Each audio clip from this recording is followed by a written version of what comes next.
Real Frank.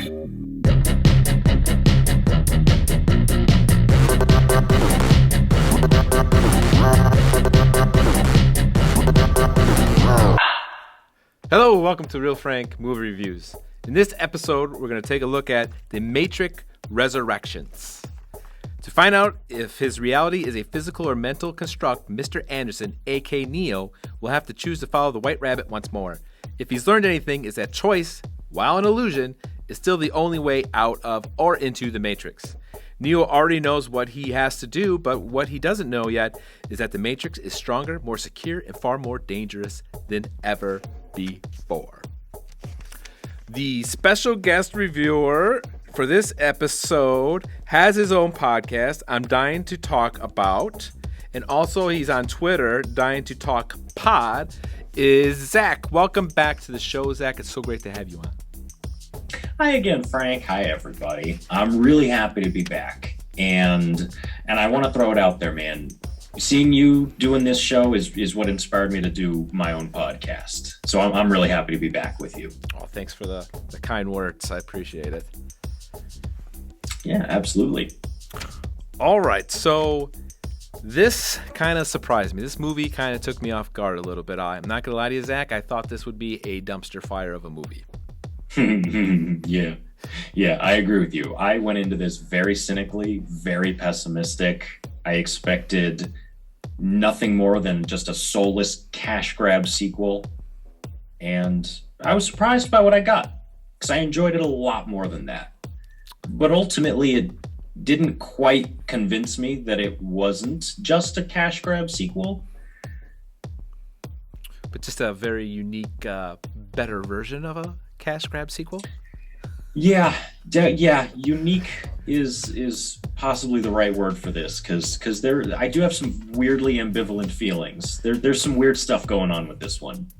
Now, the timing of the review is fantastic because you told me prior to we recording this episode that you just watched the previous three movies, trilogies, and went to a deep dive on your podcast. So the timing of this is perfect. So compared to those three and this one, what did you think about the overall story of this fourth installment? Yeah. So we did a kind of a deep dive on the first three. So I was so excited to do this one with you because it was absolutely perfect timing. They're fresh in my memory. I rewatched them. I did a lot. I would definitely call this the second best Matrix movie. It's never going to reach the heights of the first one, but while I did find more in the second and third ones that is positive than on my first viewings, this one is a more enjoyable movie to watch than those ones. Those ones got really convoluted. This one expanded the lore in some interesting ways. I do wish it had done a little bit more. It updated, kind of what the Matrix is for a more modern time, but it also made it make a little bit less sense, at least in terms of how everything works. It was a little less easy to follow. And then ultimately, some of my ambivalent feelings about this one are, what did it actually add for us as an audience to the Matrix? And I think the answer is little more than just a kind of a happily ever after love story for the Neo and Trinity characters. Which, they pretty strongly conveyed in those first three movies. That's what I kind of felt with this one. It was kind of like a romance digital type of movie. Just a new way of doing a romantic movie with the love relationship between two characters. It's funny that first movie was so raw, so new, is such an extreme part of American pulp culture. So many things are referenced at it to this day of how original it was and blew people's minds away. I mean, it was a masterpiece. And like you said, the second and third ones, this kind of, the first one made you think. It was like a great mind thing. You're like, oh, this is amazing, this is so wild. And then the second and third was trying to mind bust you up even more, which kind of failed pretty badly, I thought. A little bit, yeah, especially for audiences in general. But yeah, I mean, the first one had such an impact on pop culture and on filmmaking in general. I mean, it revolutionized a certain type of filmmaking. It spawned so many imitators. Oh man. It so much of the first Matrix became cliche in the years following. And when I went into rewatching those ones, I was worried that the first movie wouldn't hold up because it would just feel cliche, and it really didn't. The first one holds up amazingly. It's the second one that just feels like a cliche. But this one made references to all those because there's this crazy meta element to this new one. Yeah. And there's a commentary, I think, on the first movies and the reception that they had. I'm glad you bring that up because I did enjoy the fact that they did incorporate those other movies, didn't like disregard them. They were part of the plot here. And my favorite part was them making kind of fun of themselves with, Mr. Anderson, now a video game developer, and designed the Matrix game, and they got to make another installment for Warner Brothers, and to me that was pretty savvy, and I liked that part of it, which I found the most entertaining part of it. Yeah, I was enjoying all those meta references early on too, because like you said, the events of the first three movies now exist in this new movie as a video game that Thomas Anderson created, because Neo's back in the Matrix as Thomas Anderson. He's being kind of subjugated and sedated, and those meta elements were commentary. Like every time they reference those video games, they're really referencing the original movies. And you've got characters saying stuff like, well, I didn't like the first one as much as everyone else. I like my action big and dumb and loud. And yeah, they reference Warner Brothers being like the parent company of their video game studio or something like that. And while I was enjoying all that stuff early on, at a certain point, it started to feel like it was just becoming bitter. It felt almost like the filmmaker, it wasn't both Wachowskis this time, it was just one of them, and I can't remember exactly which, but it started to feel like there was some bitterness coming through.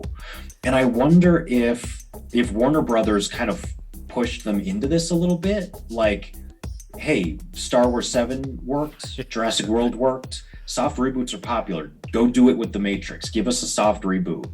And it felt like this was just a diatribe against unoriginality in Hollywood and the audiences that kind of feed into that by just liking big, dumb, loud action movies and wanting the same thing they've seen over and over. I really think you're onto something, because it did kind of feel like there was some emotion to those little jabs in there. Like it could have been a play on both satire and, vengeance. Like, you audience, you pay for all this garbage, and so what? I'll make you a little garbage right now. You see how the Yeah, exactly. And but it does kind of make me wonder, like, can you have your cake and eat it too? Yeah. Can you make fun of unoriginality and soft reboots while making a soft reboot? And to their credit, I think this movie was a little bit more than just a soft reboot. It was a little bit more sequel than reboot. I think it did kind of expand everything. It expanded the lore, but it didn't break new ground. Like I said, it just kind of went back to telling a love story between Trinity and Neo, which, like you said, we got in the original movies. They just didn't have a happy ending personally. Right. Yeah. So I think you're right in the sense that we're one of these assholes too. We're gonna do another reboot, but we know it. Okay, we know what we're doing here. We know it, and then we'll continue on and give you a few new things and so on. Yeah. And I also wonder if a little bit of that bitterness might have been towards audiences and critics who didn't really ever give the Wachowskis movies the acclaim that first Matrix achieved. People were very down on the sequels, and then I don't think anything else they made after that ever reached anywhere near the heights of the original Matrix. And I know the Wachowskis always kind of, I think, view their movies as a little bit more cerebral and heady than just big, loud, dumb action. Yeah. So, I wonder if a little bit of that bitterness was directed towards the audiences that just haven't quite met their expectations. I think you're onto something with that. I think you're right on. And if you watch this review, I think it was Lana was the one that directed this one. Zack's figured you out. He cracked the code. I'm on to you. So we had different variations of some characters. Morpheus is younger now, and apparently the original Morpheus is dead, and they got a statue of him. Yeah. And then Mr.Smith looks completely different. He's a same type of person, but he's a different looking person in this version of it. What did you think of those? And could you give me a little? I was a little confused with Morpheus. Like, is he a bug? Is he a glitch? What is he? Is he a antivirus program? I don't know. What is this new Morpheus? This younger Morpheus character? Right. Yeah. So I do have a little bit, I think, of knowledge that might help to explain some of that. There was a Matrix MMO video game years and years ago, and I think the Wachowskis had a hand in like crafting the story for that. And Morpheus, Lawrence Fishburne's Morpheus, died in that game, and I think they consider that canon. And now I don't know the details of how he died, so I don't know how well it matches up with how they say that Morpheus died in this movie, but I think that's the reason that we don't have Lawrence Fishburne in this one. I think they consider him dead.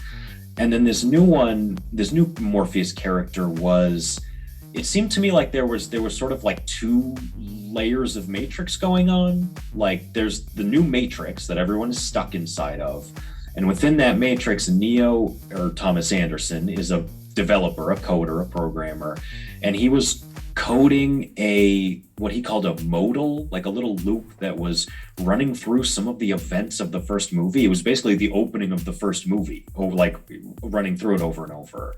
So he had programmed this version of Morpheus in that, who I think he described as a combination of Morpheus and Smith. And then so somehow the people in the real world go into not just the Matrix, but Neo's program within the Matrix and pull out that program. So he can exist in the real world now, but not as like a physical human, because he's just a program, but he has some kind of synthetic body of like magnetic beads or something, it looked like. So that was interesting. That's kind of a new thing they've introduced, the magnetic beads. What do you think of the way that looked and the way they formed like people? Yeah, I think that looked really good. And I think it was a pretty clever way of not just doing like a blue Star Wars hologram, or just just here's the actor, but he's a hologram. So I think it was a pretty clever way to do that, to kind of depict that. I liked that. And it looked good. The effects for it were great. And we have a new character, the Analyst, played by Neil Patrick Harris. What did you think of the character of the Analyst? I liked him.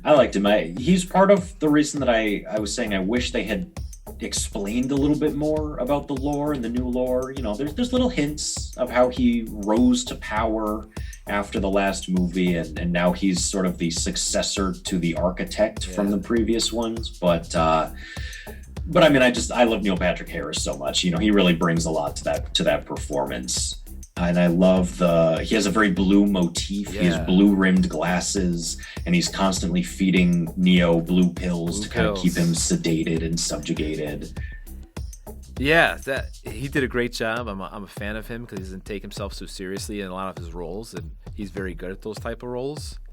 One thing that I was disappointed is the movie soundtrack, the score of the movie. Also, the first one, second one, and third one. Even the second and third one, even though they weren't that great, they always had these kick-ass soundtracks and music scores.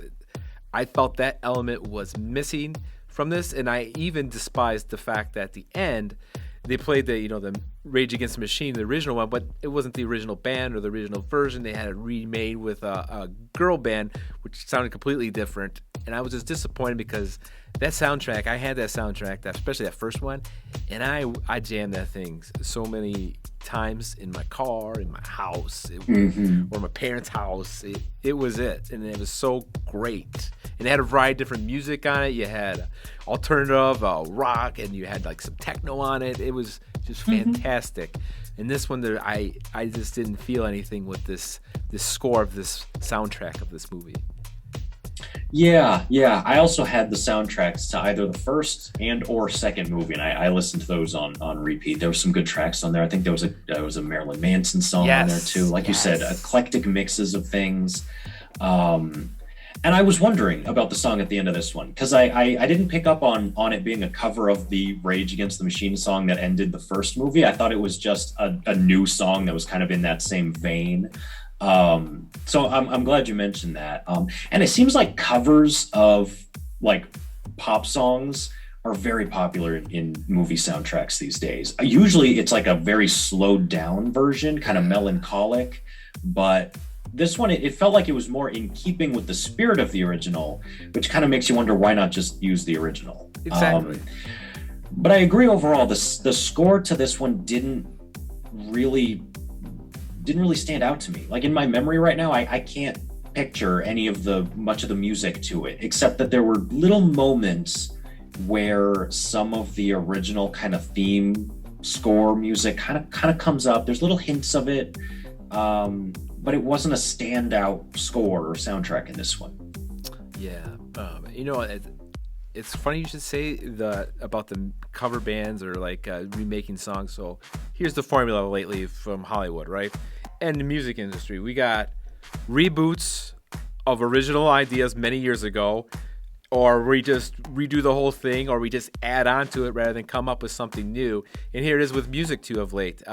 We take original hit music and we slow it down like you said, or change or add it to a verse of a song or something.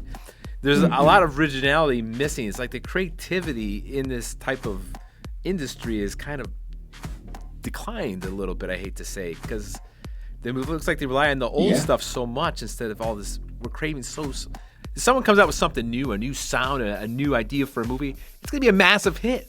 Massive. Yeah. If they can just get out of this box. And I mean, and the Wachowskis would agree with you. There is just so much in this movie that is just railing against unoriginality. Yeah, that's for sure. And I the more we talk, the more I'm thinking about how they're poking fun at the audience for not liking their second and third in this. And everything else that they did, Cloud Atlas, Jupiter Ascending. I mean, I didn't see. I don't think I saw any of their movies since Speed Racer. I don't think anybody else did either. Yeah. Oh, I know. Yeah, but yeah, nothing that they did ever reached those heights, and I wonder if they kind of blame audiences a little bit for that. Probably. I mean, it would make sense. The thing that was kind of cool in this movie is that they had like the movie playing in the background, like some scenes, like cuts from the movies that they're kind of making fun of or referencing, or that the characters going through a similar experience was in that particular movie. So I kind of did enjoy that. Like they weren't dodging that fact that this was a similar situation. They were like promoting it, like wanting you to know it is. Yeah, constantly there were scenes where scenes from the original movies were projected within the scene. There were flashbacks, little like hallucinations. They were constantly like showing footage from the originals in this one. Yeah. So why don't we go ahead and rate this overall 1 to 10? What would you give the story on this?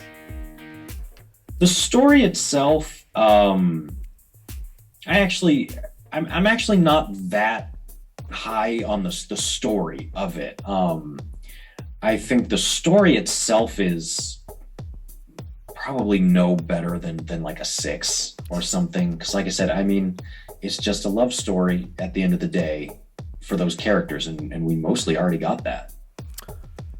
Right. Yeah, I mean, we're just rehashing the same love story, basically, right? These are the same two characters. We get they're in love. We understand it. Even though their memories are washed out, they still know they have something there, even though they don't know it. We get it.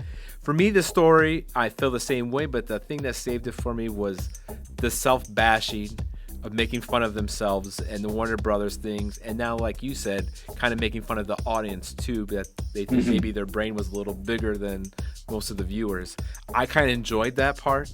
So I give it a little higher. I give it about a 6.9. Just because I thought that was unique. If it wasn't for that part, I would have had this much lower. And my expectations going in were very, very, very low. Yeah, that's the thing I think that's going to color most of my kind of scoring of this movie is the expectations versus reality. Because like you said, I expected nothing from this movie. I expected bottom of the barrel, just cash grab nonsense. Yeah. And it was better than that. Yes. So acting, well, how would you score the acting in this? The acting I thought overall was generally good. Probably up in like the high sevens, maybe even an eight. Keanu was Keanu. He's just sort of always Keanu. I think he was better at resurrecting his Neo performance than he was at resurrecting Ted in the new Bill and Ted movie. So he was fine. Keanu Reeves is rarely like a standout performer, but everyone else I think elevated this movie. All of the other characters and actors, all those performances were great. Neil Patrick Harris elevated it. I liked the guy who played the new Morpheus, the new ship captain with the blue hair. I think she was Bugs. Everybody else I think really elevates it. They had a strong supporting cast, but my issue with Keanu is Keanu's Keanu. Is he John Wick right here, or is he Neo in here, or I don't know. It's just Keanu being Keanu. I don't know if it's because it's a compliment to him because he just turns into that character, or that's just, it's kind of like I compare him to like Morgan Freeman sometimes. It always seems like Morgan Freeman is always playing the same type of person in each movie. It's Morgan Freeman now as the president. It's Morgan Freeman now as the vice president. It's Morgan Freeman now as an old man sitting at home. Sure. Yeah. So I give the acting a 5.1. Cinematography. What did you think of the cinematography and how would you score that? The cinematography in this, I think, is probably like a solid 7.5. It's certainly above average. It's good. Sometimes it's very good, but it's also not like a standout. Rewatching the first one, I was reminded of just how fantastic the cinematography in the first one is. Not just the kind of revolutionary bullet time stuff, but like there are so many scenes, so many shots where you have Neo framed in Morpheus's sunglass lenses, and he's different in each lens. It's fantastic. And this one is basically on par with what we get from blockbusters these days. There was some creativity, like there was some weird shifting perspective stuff with the doors that they're going through, but it's like Inception did that better, however long ago that was, 10 years ago or something. Right. So while it was solid, it wasn't exceptional. I agree. After hearing you talk, I had mine scored a little hard, but you made some valid points there, especially with Inception. I mean, that was pretty game changer too at the time. I scored it a 6.8. There was some cool stuff in there. I am very curious now of you talking about the first one and the eyeglasses and the different. I may go watch that in a couple weeks because I'm very intrigued by that, because you watch it and you miss stuff like that. So when you've seen it, you kind of notice little things. So that's a pretty good tip there. I want to check that part out. Oh, for sure. Yeah. I highly recommend rewatching the first one. It holds up absolutely. All right. CGI, how would you score the CGI in this film? I mean, the CGI was pretty great. It's not something that I usually look for. It's not, something that's super important to me. But it's hard to find faults with it. I mean, it's pretty on par with most of the other blockbusters we get these days, if not a little better than some of them. Even in some of those big Marvel movies, there are shots where I'm just like, don't quite buy that. Yeah. This one, fantastic all the way through in terms of those effects. Probably worth like a 9 out of 10 to me on those effects. Yeah, it's kind of my pet peeve when I watch movies. Sometimes I'll be very critical or I see some sloppiness, and that will irritate me and take me out of it. But I didn't feel like there was any of that in here. I didn't feel I saw any sloppiness or a particular scenario where it took me out. So I was going to score this pretty high too, an 8.1. So Sure. Overall, what would you score this movie? 1 out of 10? 10 being the best movie you ever seen in your entire life. Yeah. I mean, I'm a little ambivalent on it. So I feel like I want to just kind of set it at like a solid 7 out of 10. It's above average if you kind of take out the context of some of the weirdness that I feel about it, how it relates to the other movies. But as a way to kill 2.5 hours, it's a great time. It's not exceptional though. I'm kind of in your boat. I came into this with really low expectations, but was a little surprised. So overall, I give this score a 6.8. 6.6 for this movie. I mean, like you said, cash grab, at least they made fun of it, kind of poke fun at it. I enjoyed that. It was a little original. So that's why I scored it as I did. All right. Zack, thanks for coming on. I appreciate you for doing another one. And you could check Zack out on his own podcast, I'm Dying to Talk About. And he also is on Twitter, Dying to Talk Pod. That's our review for The Matrix. Zack gives it a 7. I give it a 6.6. Thanks for watching.